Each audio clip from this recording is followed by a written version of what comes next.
Hi dear students, ഇന്ന് ഒരു admission നോട്ടിഫിക്കേഷനുമായിട്ടാണ് ഇന്നത്തെ ഈ ഒരു വീഡിയോ വന്നിട്ടുള്ളത്.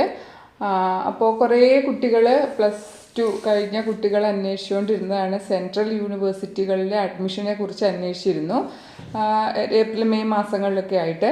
അപ്പോൾ നമുക്ക് ആദ്യം കിട്ടിയ ഒരു വിവരം എന്താണെന്ന് വെച്ചാൽ സെൻട്രൽ യൂണിവേഴ്സിറ്റികൾ ഒരു കോമൺ എൻട്രൻസ് ടെസ്റ്റ് വരുന്നു, അതിൻ്റെ അടിസ്ഥാനത്തിലായിരിക്കും ഈ വർഷത്തെ അഡ്മിഷൻ എന്നൊക്കെ ആയിരുന്നു. പക്ഷേ ഇപ്പോൾ ഈ ഒരു കോവിഡിൻ്റെ പ്രശ്നങ്ങളൊക്കെ വന്നതോട് കൂടിയിട്ട് പല യൂണിവേഴ്സിറ്റികളും അവരുടേതായ രീതിയിൽ തന്നെ ആപ്ലിക്കേഷൻ കോൾ ഫോർ ചെയ്തു അഡ്മിഷൻ പ്രോസസ്സ് തുടങ്ങിയിരിക്കുകയാണ്. അപ്പോൾ നമുക്കിപ്പോൾ കഴിഞ്ഞ ദിവസങ്ങളിൽ അലിഗർ മുസ്ലിം സർവകലാശാല വിളിച്ചിരുന്നു. ദെൻ പിന്നെ ഓരോന്നായിട്ട് അങ്ങനെ വിളിച്ച് പൊയ്ക്കൊണ്ടിരിക്കുകയാണ്.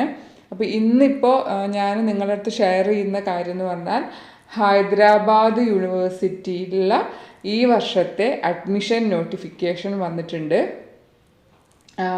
അപ്പോൾ ഇത്തരം യൂണിവേഴ്സിറ്റികളിലേക്ക് അഡ്മിഷൻ എടുക്കാൻ ആഗ്രഹിക്കുന്നവർ ഇപ്പോൾ പ്രത്യേകം ശ്രദ്ധിക്കുക. ഓരോ യൂണിവേഴ്സിറ്റികളായിട്ട് അത് ആപ്ലിക്കേഷൻ കോൾ ഫോർ ചെയ്തുകൊണ്ടിരിക്കുകയാണ്. അപ്പോൾ നിങ്ങൾക്ക് താല്പര്യമുള്ള യൂണിവേഴ്സിറ്റി താല്പര്യമുള്ള കോഴ്സുകൾ കാണുമ്പോൾ അവരെ സൈറ്റിൽ കയറി നമ്മൾ അപ്ലൈ ചെയ്യണമെന്നുള്ള കാര്യം പ്രത്യേകം കുട്ടികളോട് പറയുകയാണ്. അപ്പോൾ ഇതിപ്പോൾ ഹൈദരാബാദ് യൂണിവേഴ്സിറ്റിയുടെയാണ്. നിങ്ങൾക്ക് യൂണിവേഴ്സിറ്റി ഓഫ് ഹൈദരാബാദിനോ ഹൈദരാബാദ് യൂണിവേഴ്സിറ്റി എന്നൊക്കെ സൈറ്റിൽ കൊടുത്തു കഴിഞ്ഞാൽ തന്നെ അവരുടെ ഒഫീഷ്യൽ സൈറ്റാണിത്. UOHYD university of Hyderabad .ac.in ആ സൈറ്റിലാണ് ഇപ്പോൾ ഞാനിവിടെ കയറിയിട്ടുള്ളത്. അപ്പോൾ ഇവിടെ കൊടുത്തിട്ടുണ്ട് അഡ്മിഷൻ നോട്ടിഫിക്കേഷൻ 2021 എന്നിവിടെ കൊടുത്തിട്ടുണ്ട്. അപ്പോൾ നമുക്ക് അതിൻ്റെ കൂടുതൽ ഡീറ്റെയിൽസ് ഒക്കെ നോക്കാം. പിന്നെ യൂണിവേഴ്സിറ്റിയെക്കുറിച്ച് പറയുമ്പം NIRF national institute of ranking framework, അതിൻ്റെ 4ാമത്തെ ബെസ്റ്റ് ഇൻസ്റ്റിറ്റ്യൂട്ടാണ് ഇന്ത്യയിൽ. ഹയസ്റ്റ് നാക്ക് സ്കോർ ഉണ്ട്. അപ്പോൾ വളരെ ക്വാളിറ്റി എഡ്യൂക്കേഷൻ ഏറ്റവും കുറഞ്ഞ ചിലവിൽ നിങ്ങൾക്ക് കിട്ടുന്നു എന്നുള്ളതാണ് ഇത്തരം സ്ഥാപനങ്ങളുടെ പ്രാധാന്യം. കുട്ടികൾ ചോദിക്കാറുണ്ട് എന്തുകൊണ്ടാണ് ഈ സെൻട്രൽ യൂണിവേഴ്സിറ്റികളിൽ ഒക്കെ എന്തുകൊണ്ടാണ് നമ്മൾ പ്രിഫർ ചെയ്യണമെന്ന് പറയുന്നത്, എന്താണ് അതിൻ്റെ ബെനിഫിറ്റ്സ് എന്ന് ചോദിക്കാറുണ്ട്. അപ്പോൾ ഏറ്റവും പ്രധാനപ്പെട്ട കാര്യം ഇത് തന്നെയാണ്. ലോ ഫീയിൽ നമുക്ക് ക്വാളിറ്റി എഡ്യൂക്കേഷൻ കിട്ടുന്നു, വിശാലമായ ലൈബ്രറികൾ കിട്ടുന്നു. പിന്നെ നമുക്ക് ഇപ്പം നമ്മുടെ ഇവിടെയൊക്കെ ആണെങ്കിൽ നമുക്കറിയാം, നമ്മൾ മലയാളീസ് മാത്രമല്ലേ, അപ്പോൾ അവിടെ ആകുമ്പോൾ പല സ്ഥലത്തു നിന്നുള്ള കുട്ടികളുമായിട്ട് ഇൻട്രാക്ട് ചെയ്യുന്നു. നമുക്ക് ആ ഒരു പല കൾച്ചറുമായിട്ട് മിങ്കിൾ ചെയ്ത് ജീവിക്കാനും പഠിക്കാനും കാര്യങ്ങൾ മനസ്സിലാക്കാനും കിട്ടുന്ന ഒരു എക്സ്പീരിയൻസ് ഒക്കെ ഉണ്ടല്ലോ. എക്സ്പീരിയൻസും എക്സ്പോസറും ലൈബ്രറി എല്ലാ കാര്യങ്ങളും നോക്കുകയാണെങ്കിൽ എപ്പോഴും ഇവർ മുന്നിലാണ് അല്ലേ, ഇത്തരം യൂണിവേഴ്സിറ്റികൾ. ഓക്കെ, അപ്പോൾ നമുക്കൊരു അഡ്മിഷൻ നോട്ടിഫിക്കേഷനിൽ എന്തൊക്കെ കാര്യങ്ങളാണെന്ന് നോക്കാം നമുക്ക്. ഓക്കെ, അഡ്മിഷൻ നോട്ടിഫിക്കേഷനിൽ ഞാനിപ്പോൾ ക്ലിക്ക് ചെയ്തിട്ടുണ്ട്. അപ്പോൾ university of Hyderabad academic and examination എന്നുള്ള സൈറ്റിലേക്കാണ് വന്നിട്ടുള്ളത്. പ്രത്യേകം അവർ പറയുന്നുണ്ട്. ഇപ്പോൾ ഇതിൽ മെയിനായിട്ട് ഇപ്പോൾ ഞാൻ സൈറ്റിൽ കയറിയപ്പോൾ നമുക്ക് മനസ്സിലാക്കാൻ പറ്റിയത് ഇൻ്റഗ്രേറ്റഡ് കോഴ്സുകളുണ്ട്, പിന്നെ PG കോഴ്സുകളുണ്ട്, ഇൻ്റഗ്രേറ്റഡ് PG PhD, അതായത് MScയും PhDയും കൂടെ ഒരുമിച്ച് ചെയ്യുന്ന രീതിയിലുള്ള കോഴ്സസ് ഉണ്ട്, MTech MEd അത്തരം കോഴ്സുകൾ. ദെൻ ഒരു വ്യത്യസ്തമായൊരു കോഴ്സായിട്ട് ഞാൻ കണ്ടത് 6 വർഷത്തെ ഇൻ്റഗ്രേറ്റഡ് ഒപ്റ്റോമെട്രി കോഴ്സ് ഉണ്ട്. അപ്പോൾ അങ്ങനെ ഒരുപാട് കോഴ്സുകളുണ്ട്. അപ്പോൾ നിങ്ങൾ എന്ത് ചെയ്യുക, നിങ്ങൾക്ക് താല്പര്യമുള്ള കോഴ്സിൻ്റെ എലിജിബിലിറ്റി ഒന്ന് ചെക്ക് ചെയ്തിട്ട് വേണം കേട്ടോ അപേക്ഷിക്കാൻ. അപ്പോൾ നമുക്ക് അപേക്ഷിക്കേണ്ട ഡേറ്റ് 21 ജൂൺ മുതൽ. പക്ഷേ ഇന്നലെ ഞാൻ നോക്കിയപ്പോൾ സൈറ്റ് ഈ ഒരു ഭാഗം ഓപ്പൺ ആയിരുന്നില്ല. 21 ജൂൺ മുതൽ ലാസ്റ്റ് ഡേറ്റ് 20 ജൂലൈ വരെ 1 മാസത്തോളം നിങ്ങൾക്ക് കിട്ടുന്നുണ്ട്. അപ്പോൾ കാര്യങ്ങളൊക്കെ ആലോചിച്ച് മനസ്സിലാക്കി വായിച്ച് പഠിച്ച് മനസ്സിലാക്കി ചെയ്യുക. ഇനി വേറൊരു കാര്യം, before applying online candidate will be required to have a scanned images, എന്തൊക്കെയാണ് JPG format only, of his or her photograph 25 KB and signature 10 KB, scan copy of caste certificate for SC ST OBC and EWS applicant. അപ്പോൾ നമ്മൾ അപേക്ഷിക്കുന്നതിന് മുൻപ് എന്തൊക്കെ കാര്യങ്ങൾ തയ്യാറാക്കി വെക്കണം? നിങ്ങളുടെ JPG ഫോർമാറ്റിലുള്ള ഒരു ഫോട്ടോ, അത് എത്രയായിരിക്കണം? 25 KB ആണ് അതിൻ്റെ ഇത് പറഞ്ഞിട്ടുള്ളത്. ദെൻ സിഗ്നേച്ചർ എത്രയാണ്? 10 KB ആയിരിക്കാൻ പാടുള്ളൂ. ദെൻ നിങ്ങൾക്ക് കാസ്റ്റ് സർട്ടിഫിക്കറ്റ്, അത് ആർക്കൊക്കെയാണ്? SC ST OBC then EWS economically weaker section, മുന്നോക്കക്കാരിലെ സാമ്പത്തികമായി പിന്നോക്കം നിൽക്കുന്നവർക്കുള്ള അത്രയും സർട്ടിഫിക്കറ്റ് കാര്യങ്ങളൊക്കെ റെഡിയാക്കി വെച്ചിട്ട് വേണം നിങ്ങൾ അപേക്ഷിക്കാൻ. ഇനി ജനറൽ കാറ്റഗറിക്ക് 600 രൂപയാണ് ഫീസ്, EWSന് 550, OBCക്ക് 400, SC ST PWD that is physically ഹാൻഡിക്യാപ്ഡും അങ്ങനെയൊക്കെയുള്ള ആളുകൾക്ക് 275. Fee once paid will not be refunded. Okay, then അറിയാതെ മൾട്ടിപ്പിൾ പേയ്മെൻറ്റ്സ് ഒക്കെ നടത്തിയാൽ അത് പിന്നീട് റീഫണ്ട് ചെയ്യുന്നതാണ്. After filling the online application form, the candidate can pay the fee immediately using online payment gateway link provided in the form. You don't need to have account in SBI or ICICI Bank to pay application fee in respective payment gateway. അതായത് നിങ്ങൾ application ഓൺലൈനായിട്ട് നിങ്ങളുടെ application form fill ചെയ്ത് കഴിഞ്ഞാൽ തന്നെ നിങ്ങൾക്ക് ഫീ പേയ്മെൻറ്റിനുള്ള അവസരം ഓൺലൈനായി അവിടെ തന്നെ ഉണ്ട് എന്നുള്ളതാണ്. അതിനുള്ള ലിങ്ക് അവിടെ തന്നെ ഉണ്ട് എന്നുള്ളതാണ്. അതിന് നിങ്ങൾക്കിപ്പോൾ SBIയിലോ അല്ലെങ്കിൽ ICICIയിലോ അക്കൗണ്ട് കാര്യങ്ങളൊന്നും നിർബന്ധമില്ല. അത് നിങ്ങൾക്ക് ആ സ്റ്റെപ്പിലേക്ക് എത്തുമ്പോൾ മനസ്സിലാവും. ഓക്കെ, വേറെ പ്രധാനപ്പെട്ട കാര്യം നോക്കൂ. The application number and payment transaction number or order number, it will be generated and shown at the time of payment. നിങ്ങൾക്ക് പേയ്മെൻറ്റിൻ്റെ സമയത്ത് കിട്ടുന്ന ആ ഒരു ട്രാൻസാക്ഷൻ നമ്പറും അതുപോലെ നിങ്ങളുടെ ആപ്ലിക്കേഷൻ നമ്പറും should be noted carefully by the applicant to download the fee receipt and for future reference. അതായത് ആ നിങ്ങളുടെ ആപ്ലിക്കേഷൻ നമ്പർ, ദെൻ ആ പേയ്മെൻറ്റിൻ്റെ ട്രാൻസാക്ഷൻ നമ്പർ, ഇതെല്ലാം നമ്മൾ സൂക്ഷിച്ച് വെക്കണം എന്നുള്ളതാണ് വളരെ പ്രധാനപ്പെട്ട കാര്യം. മറ്റൊന്ന്, ആപ്ലിക്കേഷനിൽ കൊടുത്ത ഡാറ്റകൾ നമുക്ക് പിന്നീട് ചേഞ്ച് വരുത്താൻ കഴിയില്ല എന്നുള്ളതാണ്. അപ്പം ഇതെല്ലാം ശ്രദ്ധിക്കേണ്ട കാര്യമാണ് നിങ്ങൾ അപ്ലൈ ചെയ്യുമ്പോൾ.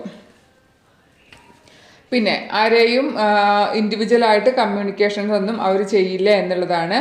All the result notification will be posted only on this website and hence candidates are advised to visit this site from time to time. എല്ലാ കാര്യങ്ങളും സൈറ്റിലായിരിക്കും ഉണ്ടാവുക, അതുകൊണ്ട് സൈറ്റ് നോക്കണം. ഓക്കെ, അപ്പോൾ നമുക്ക് പ്രോസ്പെക്ടസ് ഇവിടെ കൊടുത്തിട്ടുണ്ട്. Minimum qualification for the course, then ഓൺലൈനായിട്ട് അപ്ലൈ ചെയ്യാനുള്ള സഹായകരമായ കാര്യങ്ങൾ, കോഴ്സ് വൈസ് ഓരോ വർഷവും നിങ്ങൾക്കിപ്പോൾ ഞാൻ കുറച്ച് കോഴ്സുകളുടെയൊക്കെ ഫീസൊക്കെ നോക്കി. 1 ഇയറിൽ നിങ്ങൾക്ക് 7,000, 5,000, 8,000 അങ്ങനെയൊക്കെയുള്ള ഫീസുകളെ വരുന്നുള്ളൂ പെർ ഇയർ എന്നുള്ള കാര്യം നമ്മൾ മനസ്സിലാക്കുക. Okay, old question papers of entrance exam ഇവിടെയുണ്ട്. റിസർവേഷൻ കാറ്റഗറിയുടെ, അതുപോലെ OBC സർട്ടിഫിക്കറ്റിൻ്റെ ഫോർമാറ്റ് ഉണ്ട്. ദെൻ PhD കോഴ്സുകളുടെ കാര്യം, എങ്ങനെ ആപ്ലിക്കേഷൻ പ്രിൻറ്റ് ചെയ്യാം, എല്ലാ ഡീറ്റെയിൽസും, ഹൗ ടു പ്രിൻറ്റ് ഈ റെസിപ്റ്റ്, എല്ലാ കാര്യങ്ങൾക്കുള്ള ലിങ്ക് ഇവിടെ ഫ്രണ്ടിൽ തന്നെ കൊടുത്തിട്ടുണ്ട്. അപ്പം നിങ്ങൾക്ക് ആവശ്യമുള്ള ലിങ്കുകൾ വഴി നിങ്ങൾക്ക് കയറി നോക്കാവുന്നതാണ്. അപ്പം ഞാൻ ജസ്റ്റ് പ്രോസ്പെക്ടസ് ഒരുപാടുണ്ട്, ജസ്റ്റ് അതൊന്ന് കാണിക്കാം കേട്ടോ. എല്ലാം കൂടെ കാണിക്കാൻ നിന്ന് നമുക്ക് ഒരുപാട് സമയമാവും. അപ്പോൾ ഇതാണ് ഫീ, ജനറൽ കാറ്റഗറി എല്ലാ ഫീസ് നമ്മൾ പറഞ്ഞത് ഇവിടെ കൊടുത്തിട്ടുണ്ട്. ദെൻ യൂണിവേഴ്സിറ്റിയെ കുറിച്ചിട്ടുള്ള കുറേ അവരുടെ ഇൻട്രോ കാര്യങ്ങളൊക്കെ ഇവിടെ പറയുന്നുണ്ട്. എന്താണ് യൂണിവേഴ്സിറ്റി, അതിൻ്റെ കാര്യങ്ങളൊക്കെ. ഇനി ഇവിടെ നോക്കുക, നമുക്ക് വേണ്ട പേജ് നമ്പർ ഏതാന്ന് നോക്കിയിട്ട് ആ പേജ് നമ്പറിൽ നമുക്ക് പോവാം. അപ്പോൾ പ്രോഗ്രാമുകൾ ഏതൊക്കെയാണെന്ന് പറയാൻ 11ാമത്തെ പേജ് വെക്കുക. ക്രൈറ്റീരിയ ഫോർ അഡ്മിഷൻ 13ാമത്തെ പേജ്. റിസർവേഷൻ്റെ കാര്യങ്ങളൊക്കെ ഇവിടെ കൊടുത്തിട്ടുണ്ട്. പിന്നെ നമുക്കിപ്പോൾ എക്സാം സെൻറ്റർ കോഴിക്കോടും കൊച്ചിയാണ് ഞാനിപ്പോൾ ഇതിൽ എക്സാം സെൻറ്റർ ആയിട്ട് കണ്ടിട്ടുള്ളത് കേട്ടോ. ഓക്കെ, അപ്പോൾ നമുക്ക് ആവശ്യമുള്ളത് നമുക്ക് ആനക്സർ നോക്കി കണ്ടുപിടിച്ചിട്ട് ആ ഒരു പേജിലേക്ക് നിങ്ങൾക്ക് പോകാവുന്നതാണ്. അപ്പോൾ നമ്മളിപ്പോൾ 11ഉം 13ഉം ഒക്കെയാണ് നമുക്കിപ്പോൾ ഏകദേശം പേജ് നമ്പർ ഞാൻ നോക്കിയത്. ഇതാ, yes, programmes, criteria and entrance examination. The medium of instruction of all courses in English except language. Okay, നമ്മുടെ കോഴ്സുകൾ നോക്കുക. IMS ഇൻ്റഗ്രേറ്റഡ് MSc കോഴ്സാണ് 5 വർഷത്തെ. അതിൽ mathematics, science, physics, chemical science, systems biology, applied geology, health psychology. Master of optometry 6 ഇയേഴ്സാണ്, ബാക്കി എല്ലാതും 5 വർഷമാണ്. Then ഹ്യൂമാനിറ്റീസിനും ഇതുപോലെ വിഷയങ്ങളിൽ ഈ പറഞ്ഞ ഇൻ്റഗ്രേറ്റഡ് PG കോഴ്സുകളുണ്ട്, ഇൻ്റഗ്രേറ്റഡ് കോഴ്സുകളുണ്ട്.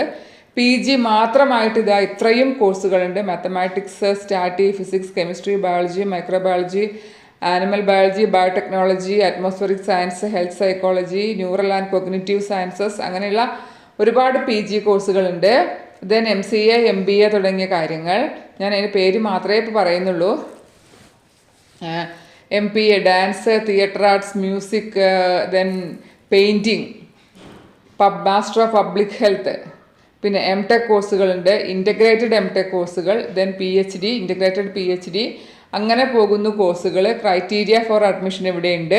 ഞാൻ നിങ്ങളടുത്ത് പറഞ്ഞു എലിജിബിലിറ്റി ഒന്ന് ചെക്ക് ചെയ്യണമെന്ന് പറഞ്ഞു. ആ എലിജിബിലിറ്റി കുറേ താഴത്തോട്ട് ഇങ്ങനെ പോകണം. അതിന് മുൻപ് നമുക്ക് ആവശ്യമുള്ള കാര്യങ്ങൾ, നിങ്ങൾക്ക് റിസർവേഷനും മറ്റു ഡീറ്റെയിൽസും ഒക്കെ ഉണ്ട്. ആവശ്യമുള്ള കാര്യങ്ങൾ നിങ്ങൾക്ക് വായിച്ച് നോക്കാവുന്നതാണ്. ഞാൻ വീഡിയോ വല്ലാതെ ലെങ്തി ആവണ്ട എന്ന് വെച്ചിട്ടാണ് അവിടേക്കൊന്നും പോവാതെ നിങ്ങൾക്ക് ആ ഒരു ഭാഗം ഒന്ന് കാണിച്ചു തന്നേക്കാന്ന് വിചാരിച്ചത്. ഇതൊക്കെ PhD സംബന്ധിച്ച കുറേ കാര്യങ്ങളാണ്. അപ്പോൾ ഇതൊക്കെ PhD താല്പര്യമുള്ള ആളുകൾ വായിച്ചു നോക്കുക. ഇതാണ് എക്സാമിനേഷൻ സെൻറ്റേഴ്സ് കേട്ടോ. അപ്പോൾ ഞാനിത് നോക്കിയപ്പോൾ ഇവിടെ കൊച്ചി കണ്ടു, പിന്നെ ഇവിടെ കോഴിക്കോടും കണ്ടു. ഈ 2 സെൻറ്ററാണ് ഞാനിതിലിപ്പോൾ കണ്ടത്. ട്രിവാൻഡ്രം ഞാൻ നോക്കിയിട്ട് കണ്ടിട്ടില്ല. എനിവേ നിങ്ങൾക്ക് ചെക്ക് ചെയ്യാം. പിന്നെ നമുക്ക് ഇപ്പോൾ ഞാൻ പറഞ്ഞത് ഫീസ് സ്ട്രക്ചർ നോക്കൂ. നിങ്ങൾ ഫീസ് സ്ട്രക്ചർ ഇവിടെ കൊടുത്തിട്ടുണ്ട്. ഇൻ്റഗ്രേറ്റഡ് PG കോഴ്സ് 1 വർഷം 5,960 ഇപ്പോൾ മറ്റേ സയൻസ് ആണെങ്കിൽ 73,60. നമ്മുടെ ഒപ്റ്റോമെട്രിക് ആണെങ്കിലും 1 വർഷത്തേക്ക് 26,000 രൂപ അവിടെ വരുന്നുള്ളൂ കേട്ടോ. ഇതെന്താ 8,585, MSCക്ക് 9,410. അപ്പോൾ അങ്ങനെ ഓരോ കോഴ്സിൻ്റെയും പെർ ഇയർ വരുന്ന ഫീസും ഇവിടെ കൊടുത്തിട്ടുണ്ട്. അപ്പോൾ നിങ്ങൾക്കത് നോക്കാം. ദെൻ നമുക്ക് ഞാൻ പറഞ്ഞ ഇതാണ് minimum qualifications and intake for admission to various courses for the academic year 2021. അതായത് നമുക്കതിൻ്റെ ഈ ഒരു എലിജിബിലിറ്റിയാണ് നിങ്ങൾ നോക്കേണ്ടത്. മിനിമം ക്വാളിഫിക്കേഷൻ ഇപ്പോൾ MSc 5 ഇയർ ഇൻ്റഗ്രേറ്റഡ് കോഴ്സുകൾ സയൻസ് ആണെങ്കിൽ ഇപ്പോൾ ഓരോന്നിനും വേണ്ട എലിജിബിലിറ്റിയാണ് ഇവിടെ പറഞ്ഞിട്ടുള്ളത്. അപ്പോൾ ഈ എലിജിബിലിറ്റി നിങ്ങൾ എന്തായാലും ചെക്ക് ചെയ്യണം.